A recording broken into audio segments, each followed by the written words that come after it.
Muy buenas tardes a todos. Bienvenidos a la sesión académica número 76 del Colegio de Nutriólogos de Jalisco, AC.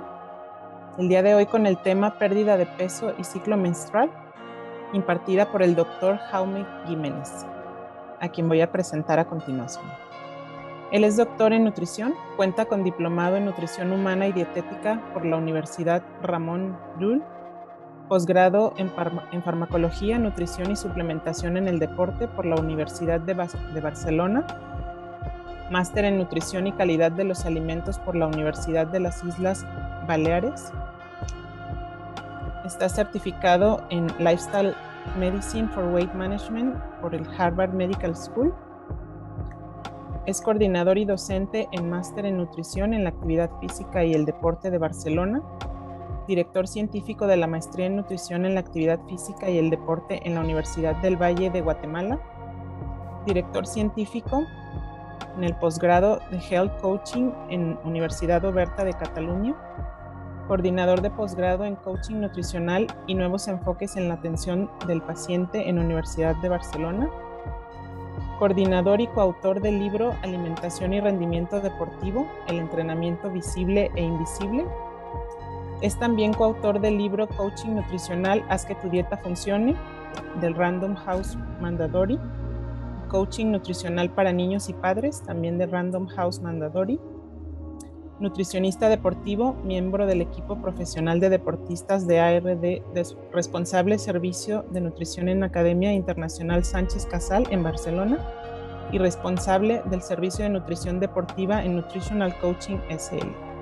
También es miembro del Colegio Oficial de Dietistas de Cataluña. Un honor, doctor. Bienvenido. Adelante. Hola, buenas tardes, buenos días allá en México. En primer lugar, quiero agradecer al Colegio de Nutriólogos de Jalisco la invitación. Es un placer participar una vez más en este tipo de sesiones. Yo voy a hablar hoy de pérdida de peso y de ciclo menstrual, puesto que sí que es cierto que ya desde hace algún tiempo se ha puesto muy de moda todo lo que es este tipo de planteamiento de entrenamiento, alimentación, pérdida de peso, pérdida de grasa corporal, asociado principalmente al ciclo menstrual. Veremos de qué manera realmente puede afectar o no el ciclo menstrual y de qué manera pues, nosotros como nutriólogos podemos ayudar a nuestras clientas, en este caso, a conseguir sus objetivos a nivel de composición corporal o peso, teniendo en cuenta de qué manera condiciona el ciclo menstrual justamente a esta pérdida de peso. Entonces comenzamos teniendo en cuenta que bueno, nos diferenciamos principalmente por sexo, pero evidentemente también la diferencia va mucho más allá, puesto que a nivel metabólico y hormonal también somos muy diferentes, tanto hombres como mujeres. Hablaríamos que en varones la testosterona es la hormona principal, es la hormona sexual por excelencia, que también va a sufrir cambios a lo largo de los años. De hecho, a partir de los 30 años, los niveles de testosterona en varones tienden a bajar y desempeñan diferentes funciones que no abordaremos hoy, puesto que no es el motivo de nuestro webinar. Nos centraremos sobre todo en lo que son mujeres. Hablaremos de estrógenos, hablaremos de progesterona, también de testosterona en la mujer, en la insulina, la hormona de crecimiento, prolactina, leptina, AST, todo este tipo de hormonas que van a participar, puesto que la mujer es mucho más compleja a nivel hormonal que el hombre. El hombre es mucho más sencillo, si lo queremos llamar así, a nivel hormonal, y evidentemente esto puede y de hecho tiene un impacto sobre la composición corporal, hace que las mujeres puedan tener más o menos predisposición a almacenar grasa en alguna de las partes del ciclo menstrual. Entonces aquí tenéis, digamos, lo que sería un gráfico del ciclo menstrual donde hablamos de una fase folicular temprana, ¿no? Luego hablaríamos de una fase folicular tardía, lo que sería el pico de ovulación, y luego tendríamos la fase lútea, digamos, inicial, luego tenemos una fase lútea media y luego tendríamos el final de esa fase lútea. En cada una de estas fases van a predominar unas u otras hormonas que iremos viendo con detalle en cada una de las fases. Hablamos de que la hormona LH, la hormona luteinizante, en hombres tiene un impacto sobre la producción de testosterona y en la mujer, sobre todo, el pico de luteoestimulante, de LH, desencadena todo lo que es la ovulación, que se produce alrededor del día 14, sería entre el día 13 y el día 15, se produciría ese pico que daría lugar a la ovulación. La hormona folículo estimulante es una hormona que va a predominar sobre todo en la primera parte del ciclo de la mujer.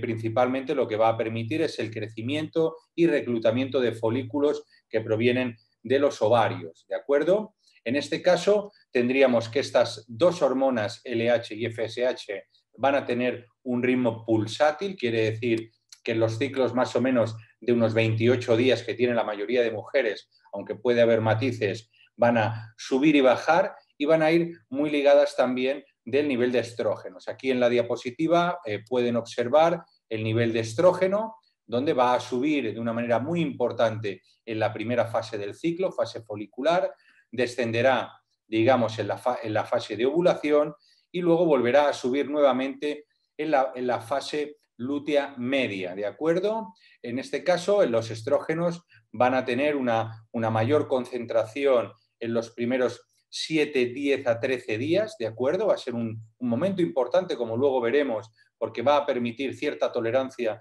de los hidratos de carbono y un mejor rendimiento físico. Los estrógenos van a mejorar la sensibilidad a la insulina, por lo tanto, aquella mujer que tenga un nivel de estrógenos más elevado va a poder utilizar de una forma más eficiente los hidratos de carbono, va a haber un menor depósito de grasa, sobre todo en cadera, glúteo y muslos, que son los lugares donde la mujer tiende predominantemente a almacenar grasa, con lo cual tener un nivel de estrógenos elevado va a reducir este depósito graso. También va a mejorar la sensibilidad a la leptina, por lo tanto, cuando la mujer tiene niveles elevados de estrógenos, va a regular mejor su apetito. Por eso entenderemos que cuando el nivel de estrógeno es muy bajo, la mujer tiende a tener problemas de saciedad. Y también tenemos que el estrógeno permite tener más energía para una actividad física vigorosa. Luego nos vamos a la progesterona. La progesterona es otra hormona que va a predominar principalmente en la segunda fase del ciclo, en la fase lútea, y digamos, al contrario de los estrógenos, lo que la progesterona tiende a provocar es cierta resistencia a la insulina, con lo cual se van a metabolizar peor los hidratos de carbono. También va a estimular ese depósito de grasa en toda esa parte de glúteo, cadera y muslos, y también la progesterona elevada va a provocar un catabolismo proteico muscular más elevado. Con lo cual, tener un nivel de progesterona muy elevado, bueno, puede predisponer a la mujer a un mayor cúmulo de grasa, peor metabolización de hidratos de carbono, mayor pérdida de masa muscular. Entonces veremos cómo esto lo podemos neutralizar con ejercicio y sobre todo con alimentación. La testosterona, que en la mujer realmente es menos que el hombre, una mujer puede tener hasta 16 veces menos testosterona que un hombre, pero sí que es importante saber que cuando la mujer realiza ejercicio de fuerza, se produce un pequeño pico de testosterona. Esto va a ser importante cuando queremos aumentar masa muscular y sobre todo también en la segunda fase del ciclo, en esta parte de aquí, donde se produce este pico de progesterona, vamos a ver que cuando se hace ejercicio de fuerza puede ser un momento muy interesante para que la mujer desarrolle masa muscular. ¿De acuerdo? Esto lo vamos a ver con detalle más adelante. Luego tenemos la insulina, el factor de crecimiento insulínico también va a ser un aspecto clave para la mujer para el aumento de la masa muscular. También la insulina, como ya conocen la mayoría, pues va a permitir una mejor tolerancia de los hidratos de carbono. La somatotropina es otra hormona que la mujer tiene 3 veces más hormona de crecimiento que el hombre, a diferencia de la testosterona. Por lo tanto, los mecanismos para ganar masa muscular en la mujer y en el hombre son diferentes. En el hombre la testosterona desempeña un papel muy importante y en la mujer para ganar masa muscular, ese papel lo desempeña también la testosterona, pero también la progesterona, el factor de crecimiento insulínico, etcétera, ¿de acuerdo? Y tenemos que la prolactina también predomina en la fase lútea y se relaciona con el ejercicio. ¿Qué quiere decir? Que un nivel muy elevado de prolactina, una hiperprolactinemia, puede provocar o puede agravar una amenorrea, una falta de menstruación. Y ahora ya vamos a entrar en detalle y vamos a ver de qué manera podemos abordar a las mujeres en función del ciclo menstrual. Y vamos a dividir el ciclo menstrual en fases, ¿de acuerdo? Lo vamos a dividir en 5 fases para que lo tengamos de una manera muy sencilla. La primera fase, la fase 1, es la fase menstrual. Es cuando la mujer tiene la menstruación, evidentemente se producen pérdidas de hierro, se produce una disminución del rendimiento a nivel aeróbico, del volumen de oxígeno máximo. Evidentemente la menstruación implica, como ya muchas mujeres saben, molestias físicas, molestias psíquicas, con lo cual aquí el ejercicio físico se tiene que adaptar, tiene que ser leve, pero ¿de qué manera vamos a abordar? Hemos de tener en cuenta que desde la primera fase del ciclo menstrual hasta la última, tenemos que en reposo puede haber una variación del gasto energético del 2,5 al 11,5%. ¿Esto qué quiere decir? Que una mujer que tenga un gasto energético en reposo de 1.500 calorías, por ejemplo, en esta fase, cuando se encuentra en la última fase puede tener un 10% superior, puede estar teniendo un gasto tranquilamente de 1.650 calorías. Por eso muchas mujeres tienen más apetito en esta fase, ¿de acuerdo? Esto es algo que tenemos que tener en cuenta, porque si nosotros estamos aplicando una dieta hipocalórica, bien sea una dieta hipocalórica convencional, una dieta cetogénica, un ayuno, una dieta low carb, cualquier intervención que nosotros decidamos que sea baja en calorías, tendremos que tener en cuenta que aquí será hipocalórica, pero en esta segunda fase va a ser más hipocalórica precisamente por un aumento en la tasa metabólica en reposo, ¿de acuerdo? ¿Qué tendremos que hacer en las mujeres que tienen la menstruación? Evidentemente hay una menor sensibilidad a la insulina, por lo tanto tenemos que controlar mucho la cantidad de hidrato de carbono y sobre todo aquel hidrato de carbono que se consuma tiene que ser de mucha calidad, de manera que tienen que ser alimentos preferentemente integrales, tienen que ser alimentos ricos en fibra. También vamos a aumentar el aporte de proteína entre 2 a 2,8 gramos de proteína por kilo de peso, porque de esa manera vamos a conseguir un efecto saciante.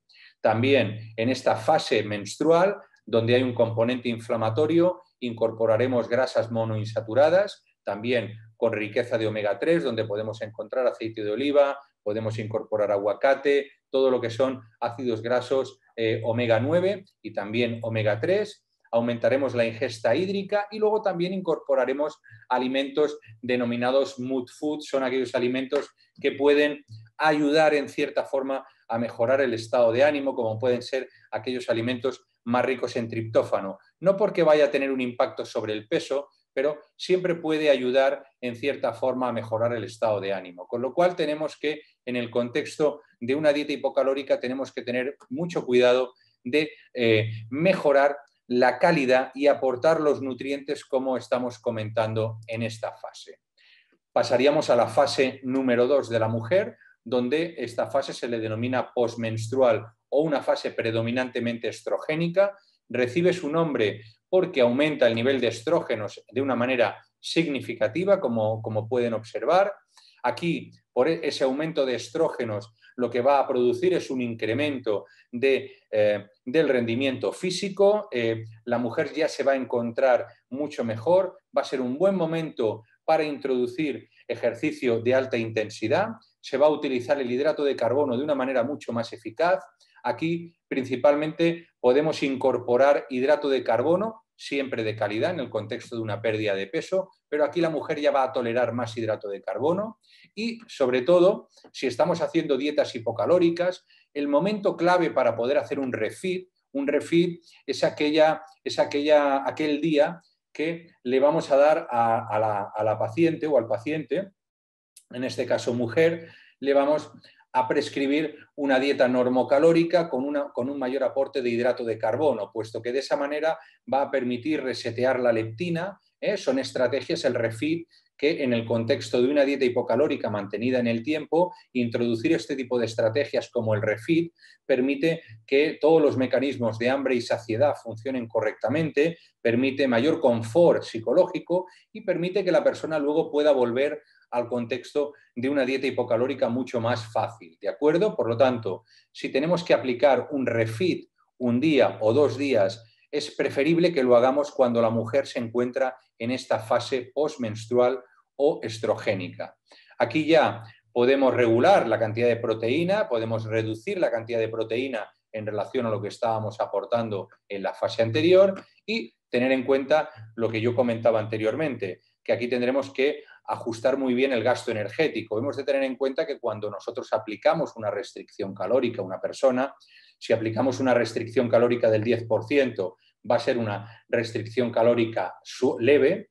Podemos aplicar una restricción del 20%, donde va a haber una pérdida de peso más importante, y una restricción del 30% puede implicar una pérdida de masa muscular, con lo cual lo ideal sería movernos entre un 20 a un 30%, pero si llegamos a una restricción del 30%, tendremos que tener muy en cuenta el ejercicio de fuerza y el aporte proteico para evitar perder masa muscular.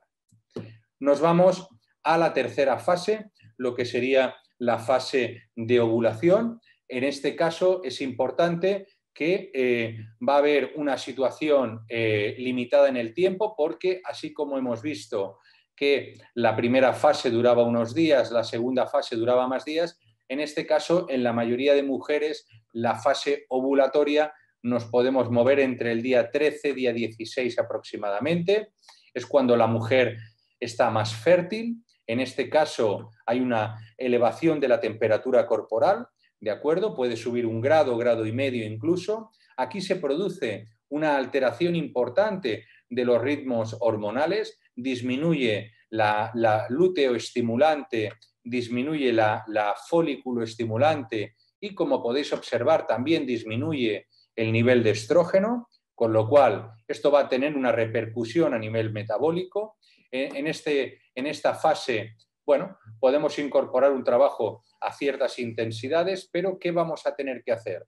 Pues bueno, hemos pasado de una fase donde había una buena flexibilidad metabólica, donde se toleraba muy bien la carga de entrenamiento, se toleraba muy bien la intensidad, el hidrato de carbono, pero aquí tenemos menor sensibilidad a la insulina, por lo tanto, cuidado con el hidrato de carbono. Esto es tan sencillo como que si en esta parte le hemos recomendado, por ejemplo, 60 o 80 gramos de pan, por ejemplo, en esta fase de ovulación podemos reducir esa cantidad de pan a 30 gramos, por ejemplo. Ya estaríamos reduciendo el hidrato de carbono. No se trata de que la persona tenga que hacer una dieta diferente, simplemente podemos ir jugando más proporción de alimento con carbohidratos, menos proporción de alimento con carbohidrato, más proporción de alimento proteico o menos proporción de alimento proteico. En esta fase, en la fase ovulatoria, tenemos un aumento de la ASP, es importante, puesto que la ASP es una proteína que va a inhibir a la lipasa hormonosensible, con lo cual quiere decir que en esta fase de ovulación la lipólisis va a estar comprometida. Por lo tanto, la utilización de grasa como sustrato energético se va a ver disminuida. Esto quiere decir que la alimentación tenemos que controlar la cantidad de grasa. Estaría bien hacer una pequeña reducción del aporte de grasa en esta fase. Sencillo, podemos quitar un aguacate o poner, si hemos puesto aquí un aguacate, con quitar un aguacate ya tendríamos una reducción del aporte de grasa. Equilibrar, evidentemente, kilocalorías con esas grasas que hemos comentado. El aporte proteico sería normal. Y en este caso es importante destacar en las mujeres que practican deporte que se incrementa el riesgo de lesión. De hecho, en esta fase de ovulación es donde porcentualmente la mayoría de mujeres que practican deporte, deporte recreacional o incluso deporte de alto rendimiento tienen mayor incidencia de lesionabilidad, sobre todo lesión de tejido blando, lesión muscular. Se aconseja en esta fase de ovulación mejor calentamiento, un buen estiramiento y sobre todo tener en cuenta este riesgo de lesión. Por lo tanto, cuidado con las cargas de entrenamiento. En este caso, también hay un mayor gasto energético que va en proporción, como yo ya comentaba anteriormente, con lo cual, si hemos hecho una dieta hipocalórica, en este caso todavía será un poquito más hipocalórica por ese incremento de la tasa metabólica en reposo. ¿De acuerdo? ¿Qué podemos hacer para el riesgo de lesión a nivel nutricional? Pues es muy importante que incorporemos alimentos antiinflamatorios. Alimentos antiinflamatorios son todos aquellos que van a aportar, entre otras cosas, ácidos grasos de la serie omega 3, donde vamos a encontrar EPA y DHA, donde van a dar lugar a protectinas, resolvinas e eicosanoides con un potencial antiinflamatorio importante. También incorporar todo lo que es la familia de los flavonoides, donde vamos a tener también un efecto antiinflamatorio y también preventivo de posible lesión, con lo cual vamos a mejorar la densidad a nivel nutricional de la dieta en esta fase complicada, sobre todo para aquellas mujeres que practican bastante deporte. Muy bien. Luego nos iríamos a la cuarta fase, sería la fase post-ovulación. Como pueden observar, aquí se produce un pico muy importante del nivel de progesterona cuando se ha mantenido bastante estable durante las primeras fases, pero a partir de la ovulación la progesterona va a ser la hormona predominante. En este caso también va a haber un pico importante a nivel de estrógeno, ¿de acuerdo? Y al final también va a haber, como yo comentaba anteriormente, un pico de testosterona. ¿Esto qué quiere decir? Quiere decir que va a ser un momento propicio para hacer ejercicio de fuerza, pero matizaremos esto un poquito más adelante. Se produce una disminución muy grande, aquí veis, del nivel de hormona luteinizante, pero también de folículo estimulante, ¿de acuerdo? Aumenta la fuerza, la resistencia y la velocidad. Digamos que la mujer alcanza su mejor rendimiento en esta fase. En estos días es cuando muchas mujeres nos dicen que es cuando mejor se sienten y cuanto más rendimiento tienen, ¿de acuerdo? Aumento del volumen de oxígeno máximo, pero también, cuidado, porque tenemos un aumento de la respuesta inflamatoria. De hecho, a nivel analítico se ve un incremento de la proteína C reactiva en esta fase, se ve un incremento de la interleuquina 6, con lo cual tendremos que incorporar alimentos antiinflamatorios porque todo y que el rendimiento puede ser bueno, todo y que las condiciones físicas serán buenas, también se produce un incremento de mediadores inflamatorios. Estado psicológico óptimo, y este es el momento donde muchas deportistas tienden a incrementar de manera significativa la intensidad y la duración del ejercicio. Es un momento propicio para poder incorporar ejercicio de resistencia aeróbica. Es muy interesante. En la primera fase, en la fase folicular, sería un ejercicio de alta intensidad muy bien tolerado y en este caso, en la segunda fase, un ejercicio de resistencia aeróbica va a ser muy bien tolerado. ¿Por qué? Porque se produce una mejor beta-oxidación de grasas, con lo cual va a ser mucho más eficiente la mujer utilizando grasa como sustrato energético. En esta fase se produce una menor sensibilidad a la insulina, por lo tanto, cuidado con los hidratos de carbono porque se van a tolerar peor, con lo cual tendremos que reducirlos y tendremos que mejorar la calidad del hidrato de carbono en esta fase. Por otro lado, la cantidad de proteína la vamos a incrementar, pasamos de 1,8 a 2 gramos de proteína por kilo de peso y día, y muy importante, en este caso, sobre todo las mujeres que hacen deporte, un aporte importante post-esfuerzo de 0,4 a 0,5 gramos de proteína por kilo. Esto se tiene que tomar en forma de bolo proteico, puede ser en forma de shake, puede ser en forma de comida. Y para la pérdida de peso, incluso hay algunos estudios que lo que nos reportan es que cuando la mujer va a hacer una sesión de fitness spinning, cualquier tipo de sesión con el objetivo de perder peso, con el objetivo de perder grasa corporal, se ha visto que la ingesta de un bolo de proteína de unos 20-25 gramos de proteína una hora antes del ejercicio físico permite poder hacer el ejercicio físico y después del ejercicio físico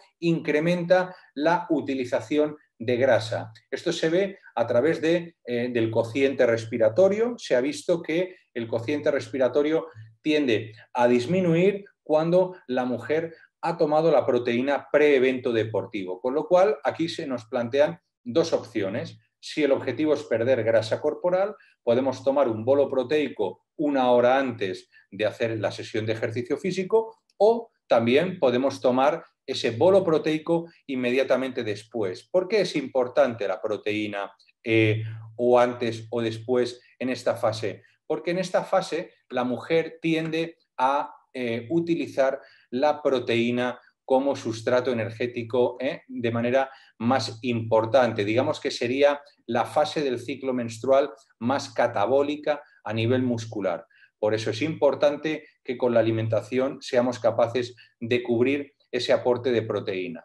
Al haber un componente inflamatorio, es importante la grasa monoinsaturada, predominantemente de la serie omega 9 y también, como ya he comentado en la anterior fase, ácidos grasos de la serie omega 3 que podemos encontrar en el pescado azul, podemos encontrarlo en las semillas de lino, también podemos encontrarlo en las semillas de chía. Es un gran alimento rico en ácido alfa-linolénico. Lo que ocurre es que en muchas ocasiones este ácido graso alfa-linolénico no llega a toda la cascada de elongasas y de saturasas que tienen que dar lugar a la elongación y desaturación de esos ácidos grasos para formar EPA y DHA, no se lleva a cabo y en estos casos muchas veces la suplementación con DHA se hace necesaria si con la dieta no somos capaces de cubrirlo, ¿de acuerdo? Luego tenemos también, como yo ya he comentado, que en esta fase se estimula la utilización de triglicérido intramuscular, ¿de acuerdo? Mejora la beta-oxidación. Aquí, en vez de lipogénesis, sería lipólisis, ¿de acuerdo? Está mal. En esta fase, concretamente, mejora todo lo que son procesos de beta-oxidación. La mujer va a ser muy eficiente utilizando grasa como sustrato energético. Aquí también muchas mujeres experimentan más apetito porque recordar que el gasto energético en reposo desde la primera fase a esta última se puede incrementar hasta un 11,5%, ¿de acuerdo? Con lo cual, si le estamos dando una dieta de 1.500 calorías aquí todavía va a ser una dieta más restrictiva, ¿de acuerdo? Aumenta, como comentaba, la sensación de apetito, porque aumenta el gasto energético en reposo y a nivel nutricional, ¿qué tendremos que hacer? Introducir alimentos más saciantes, alimentos más ricos en fibra. Tendremos que introducir, por ejemplo, más cantidad de proteína, porque la proteína tiene un efecto saciante. También toda la gama de fitoquímicos que nos permitan proteger a estas mujeres con alimentos como que contengan quercetina, alimentos que contengan proantocianidinas, alimentos que contengan omega 3, que contengan omega 9. Todo este tipo de alimentos ricos en fitoquímicos van a ser muy interesantes en esta fase para la mujer. Y también aquí lo que nos encontramos muchas veces, y yo suelo utilizar muchas veces, es justamente la caseína como proteína, lo que va a permitir, entre otras cosas, es que la mujer pueda preparar una caseína sabor chocolate, por ejemplo, va a permitir que pueda seguir perdiendo grasa fácilmente y esa caseína chocolateada sin azúcar permita, entre otras cosas, calmar esa sensación de apetito. Muy bien, y tenemos la última fase, que es la fase premenstrual, donde muchas mujeres, evidentemente, manifiestan que entrenan muy mal porque se encuentran mal, hay mucha inflamación, tensión mamaria, dolor de bajo vientre, ¿verdad? Cansancio, alteración del estado de ánimo. Aquí se produce un pico importante de progesterona que va a ser catabólica y evidentemente va a perjudicar, pero también en esta fase se incrementa de manera importante el nivel de cortisol, con lo cual va a catabolizar más masa muscular. También la afectación del estado de ánimo puede ser por la reducción de serotonina que se da en esta fase. También la mujer puede perder concentración, aparición de fatiga, con lo cual tenemos que ajustar muy bien la actividad física y a nivel de alimentación es muy importante que tengamos en cuenta que aquí es el momento del todo el ciclo donde peor se va a metabolizar los hidratos de carbono y que la mujer va a disminuir la leptina, con lo cual va a tener problemas de saciedad, va a tener más apetito y además le va a costar saciarse porque el funcionamiento de la leptina va a estar comprometido, con lo cual tendremos que reducir los hidratos de carbono un poquito más, incrementar la fibra y aquí será el momento donde pongamos más cantidad de proteína. Fijaros que estamos hablando que el aporte de proteína puede estar en 2,8, que es una cantidad muy significativa, pero en esta fase puede ser interesante. Evidentemente cogeremos proteínas que no contengan grasa proinflamatoria, evidentemente un control importante de ácido araquidónico, puesto que el ácido araquidónico puede comportarse como un proinflamatorio, estimulando todo lo que son la familia de los eicosanoides, sobre todo las prostaglandinas de la serie 2, que van a tener un efecto proinflamatorio. Predominando, daremos una dieta rica justamente en ácidos grasos monoinsaturados y poliinsaturados, aumento del gasto energético, como ya he comentado anteriormente. Tendremos que aumentar la cantidad de líquido, importante también, y al igual que ocurría en la anterior fase, alimentos más ricos en triptófano, alimentos ricos en fitoquímicos, alta densidad para mitigar esos efectos oxidativos provocados por el incremento de cortisol, que puede hacer que la mujer todavía tenga mayor sensación de dolor, mayor incidencia de síndrome premenstrual, puesto que muchas veces el síndrome premenstrual lo que produce es una situación de hiperalgesia, ¿no? La mujer es mucho más sensible a todo lo que son procesos inflamatorios, con lo cual con la alimentación podemos mitigar en cierta forma estos efectos que se producen sobre el organismo de la mujer en esta fase por toda esa alteración hormonal. Entonces, para cerrar este bloque, sí que me gustaría concretar en unos puntos clave la fase folicular, la primera fase del ciclo del día 1 al 14. Hablaríamos de que hay una disminución en la oxidación de grasa, hay una disminución en la oxidación a partir de proteína, se utiliza muy bien y de manera muy eficiente el carbohidrato, por lo tanto va a ser muy interesante. Y en la fase lútea, la segunda fase, del 14 al 28, aumenta la oxidación de grasa, aumenta también la oxidación de proteína, por lo tanto aumenta el catabolismo proteico, disminuye la correcta utilización del carbohidrato, por lo tanto cuidado, y aquí tendremos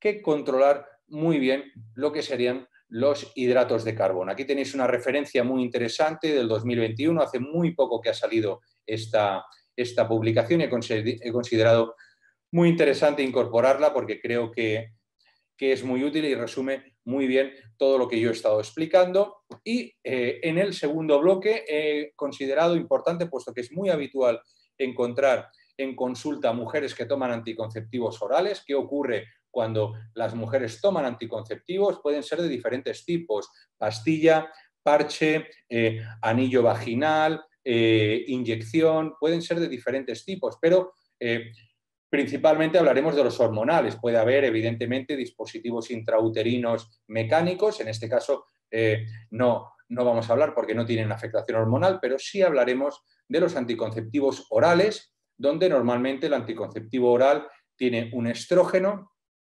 y tiene una progestina habitualmente. ¿De acuerdo? Muy bien. La función que tienen principalmente los anticonceptivos orales es imitar ese ritmo pulsátil a nivel hormonal, ¿verdad? Imitar el ascenso y descenso hormonal. Y tenemos diferentes tipos. Esto, las mujeres que nos estén escuchando sabrán que muchas veces se toma una pastilla al día. Hay otros tratamientos que se toman 2 pastillas en todo el ciclo, incluso 3 o incluso 4. Dependerá, se le llama monofásico, aquel que mantiene el mismo nivel de estrógeno y progestina durante el ciclo. El bifásico, mismo nivel hormonal durante la primera mitad del ciclo y niveles de progestina van a aumentar a la segunda mitad del ciclo. El más habitual de tratamiento es el monofásico y el trifásico tenemos variaciones hormonales cada 7 días. Son tratamientos que la mujer cada 7 días tiene que tomar una pastilla diferente. ¿Qué van a provocar los anticonceptivos orales sobre el peso corporal de la mujer? ¿Aumentan el peso? ¿No lo aumentan? Bien, vamos a ver lo que nos dice la evidencia. Tenemos que los anticonceptivos orales producen modificaciones metabólicas, está demostrado, hay evidencia que lo confirma. Aquí podemos estar hablando de una referencia de 2020, ¿de acuerdo?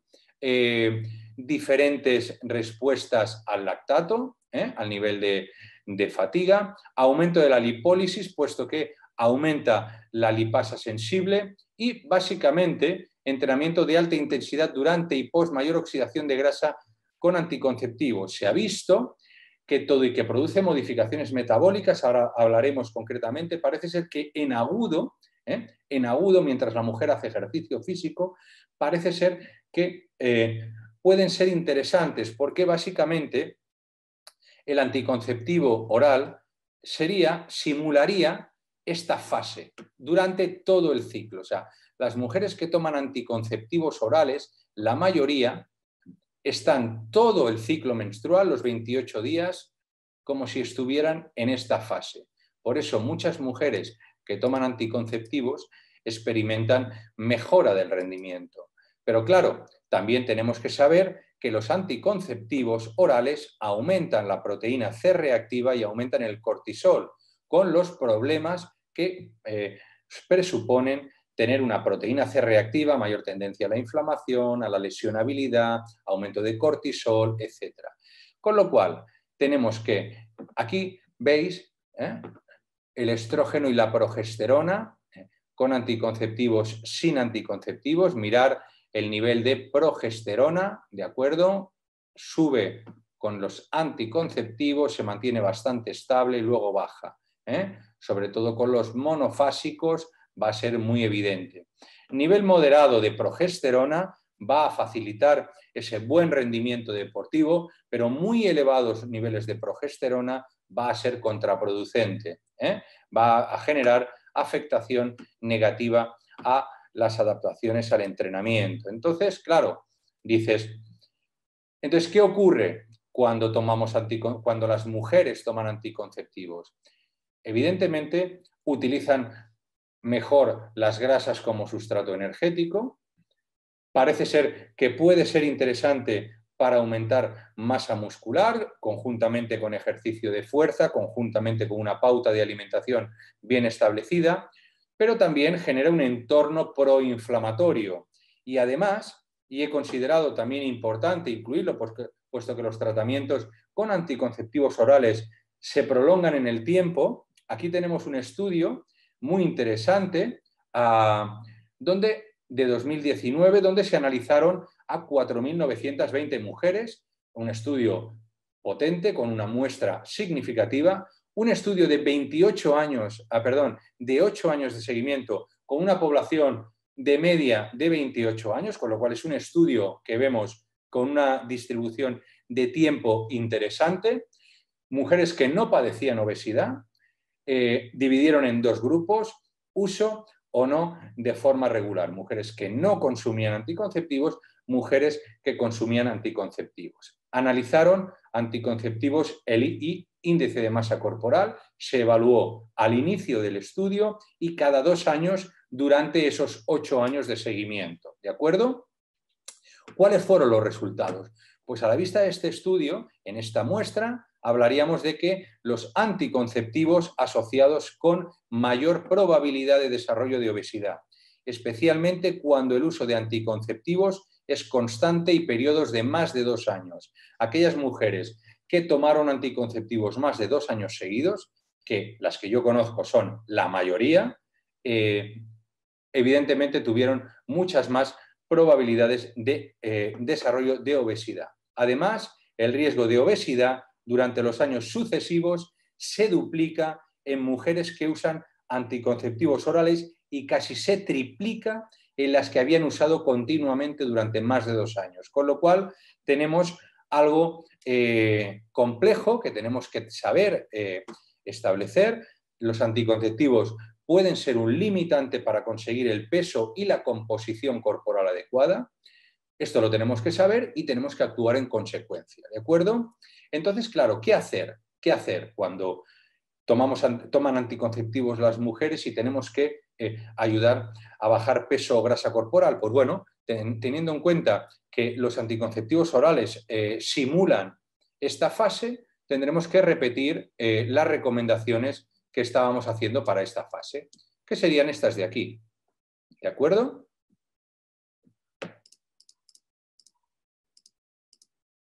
Bien, similar a la tercera semana. Y la mujer sin anticonceptivos orales, podemos ayudarnos con lo que yo os acabo de explicar de cada fase. ¿De acuerdo?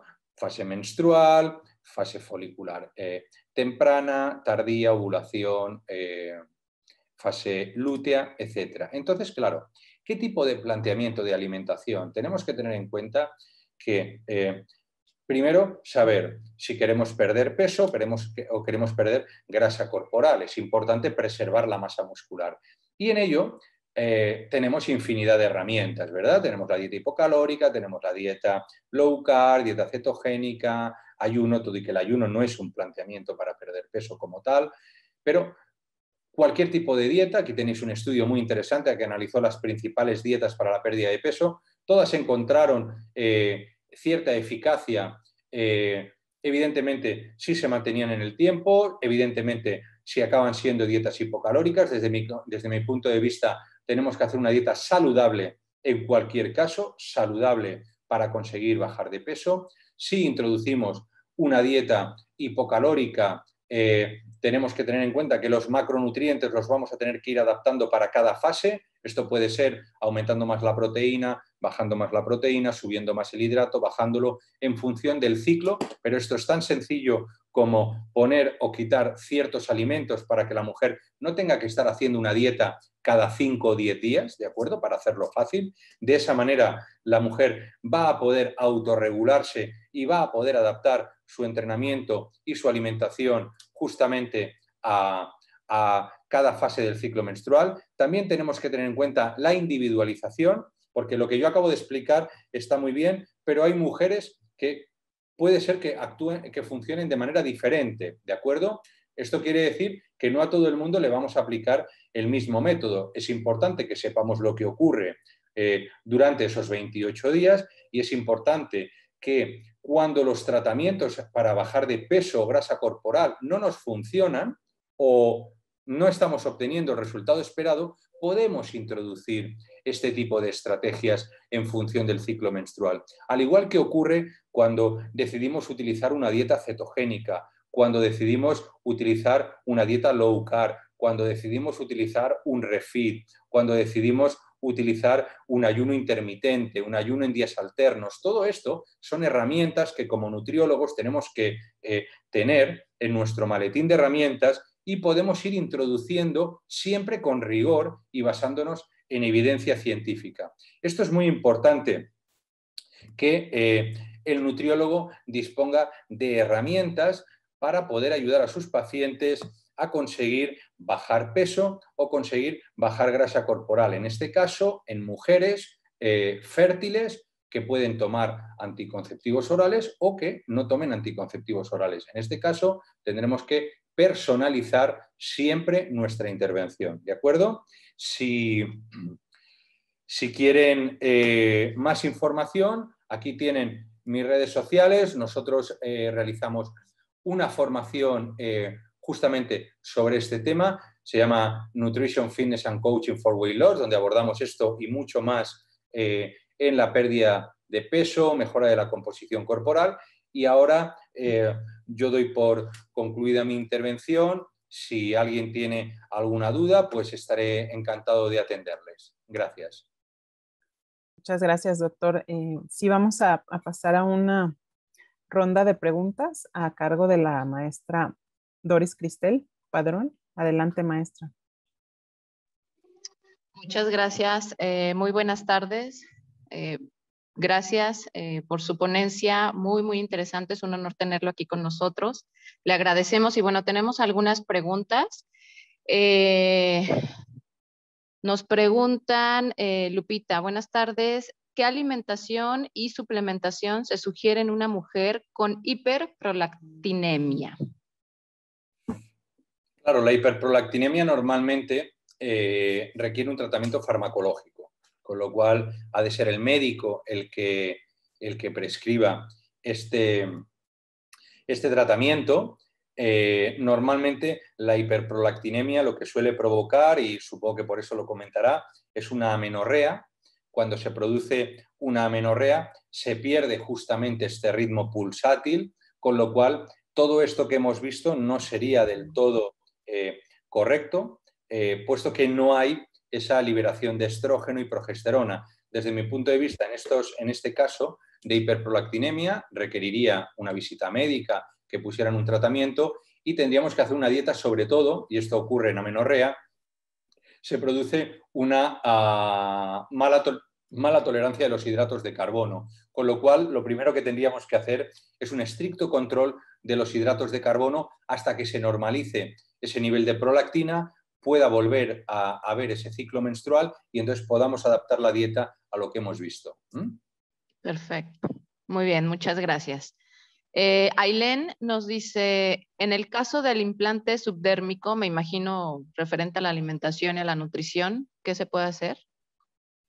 Bueno, el implante transdérmico, si es hormonal, como la mayoría son, nos tendríamos que ceñir a las recomendaciones que yo he puesto con cualquier tipo de anticonceptivo. Si es parche transdérmico o vía oral, el efecto es prácticamente el mismo. Bueno. Perfecto. También nos preguntan, ¿cuánto tiempo después de abandonar el tratamiento con anticonceptivos seguiremos viendo el efecto en la pérdida de peso en nuestras pacientes? Tiempo promedio. A ver, esto lo hablo en base a mi experiencia con pacientes. Normalmente las mujeres que tienden a... Depende también un poco de cuánto tiempo lleve tomando anticonceptivos, pero hablamos del término medio, una mujer que está tomando anticonceptivos entre 3 y 5 años aproximadamente, y nosotros estamos haciendo una intervención nutricional para la pérdida de peso o pérdida de grasa corporal, y llegamos a una meseta, donde muchas veces llegamos a esa meseta y una parte importante de que no se pierda más peso puede ser por el anticonceptivo, hay que descartar otras causas. Si la mujer decide dejar de tomar anticonceptivos, por norma general, en 2-3 meses podemos empezar a ver realmente que la cosa va evolucionando positivamente. Perfecto. Entonces un promedio de 2-3 meses. Sí, Gracias. del tiempo que esté tomando, pero ya les digo, como muchas que nos estarán escuchando, sabrán que el promedio son 3, 5, 10, 20 años de toma de anticonceptivos orales. Perfecto. Fernanda nos pregunta, ¿qué sucede con las mujeres que padecen síndrome de ovario poliquístico? Sí, muy frecuente también. Es importante que cuando cuando las mujeres tienen estas reglas dolorosas, dismenorrea o incluso amenorrea, es bueno visitar al ginecólogo para que descarte este tipo de problema que es muy habitual, el ovario poliquístico. De hecho, el ovario poliquístico, lo que se ha visto es que muchas mujeres que tienen ovario poliquístico son excelentes deportistas. Parece ser que, bueno, porque incrementa de manera significativa el efecto de los andrógenos, y a nivel de alimentación lo que le ocurre a estas mujeres sobre todo es que se produce un mal metabolismo de los hidratos de carbono, con lo cual lo primero que tenemos que hacer es aumentar, hacer una alimentación de tipo más antiinflamatorio, sobre todo también reducir los hidratos de carbono, no eliminarlos, sino que reducirlos y mejorar la calidad. Y luego, a nivel de ovario poliquístico, hay suplementación muy interesante como el inositol, que puede ser una alternativa muy eficaz para reducir los síntomas que padecen las mujeres con ovario poliquístico. Excelente, excelente. Muchas gracias. También, bueno, como sabe, estamos transmitiendo por Facebook. Entonces, por Facebook nos pregunta Ana Fletes, en caso de hipotiroidismo, ¿qué recomienda? Bueno, el hipotiroidismo es una situación metabólica que difiere de lo que hemos visto en el ciclo menstrual. Evidentemente, las mujeres con hipotiroidismo pueden perder peso. Esto es una creencia errónea que hay. E incluso se ha visto, hay algún estudio que habla que incluso el ayuno bien hecho puede ayudar a mejorar lo que sería el hipotiroidismo, con lo cual una intervención convencional para la bajada de peso. En este caso, el hipotiroidismo no habría que enfocarlo de manera diferente. Hay mucha gente que piensa que por tener hipotiroidismo no puede bajar de peso. Lo que es evidente es que las mujeres que tienen hipotiroidismo van a tener que incorporar ejercicio de fuerza, van a tener que incorporar actividad física bien planificada por un profesional y la alimentación será un complemento. Lo que no podemos pretender es solamente con alimentación, con una persona con hipotiroidismo, que consiga resultados óptimos. Aquí tendríamos que actuar en sinergia con algún licenciado en Ciencias de la Actividad Física y el Deporte. Perfecto. Excelente. Bueno, al parecer son todas. ¿Alguien más tiene alguna otra pregunta, estimados colegas?